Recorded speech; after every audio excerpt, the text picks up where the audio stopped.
This morning I hiked up to the top of a mountain peak called Roxy Ann, and it overlooks the Rogue Valley where I live. In fact, let me pan the camera out there, just take a look at it. It's a beautiful valley.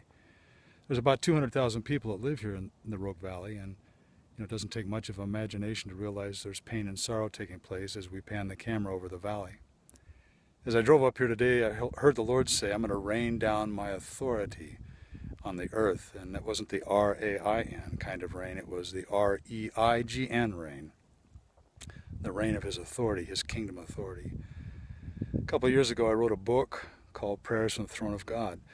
And in that book the Lord had me unpack this whole thing of our dual citizenship, where we live here on earth and we have citizenship here. But we're also seated with Christ in the heavenlies at the right hand of the Father, with all things under our feet, under His feet, a place of ultimate authority.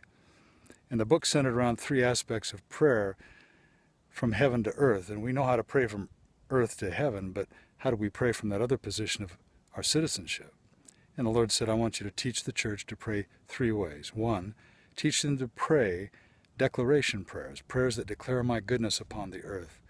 Secondly, teach them to decree the victory of Christ that secured victory and authority for all time for the church. And finally, to be sensitive as they declare and decree for the prophetic words of the Spirit that are released in our heart, that in faith we pray those over those situations that need the goodness of God and the victory of Christ.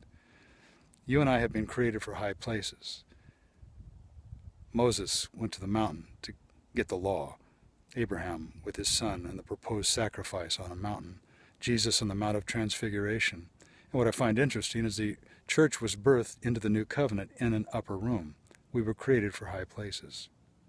Today, no matter what you're experiencing in your personal valley, would you come back and begin to declare the goodness of God, decree the victory of Christ, and prophesy the word the Spirit would give you, and begin to believe that the rain of God would begin to fall in those places that when you look at them from the perspective of a valley, they don't seem like there's much authority surrounding them. But when you know that you're seated with Christ at the right hand of the Father, no matter how deep the valley is, you still can go to that place of perspective, a higher place, and always pray a prayer of victory.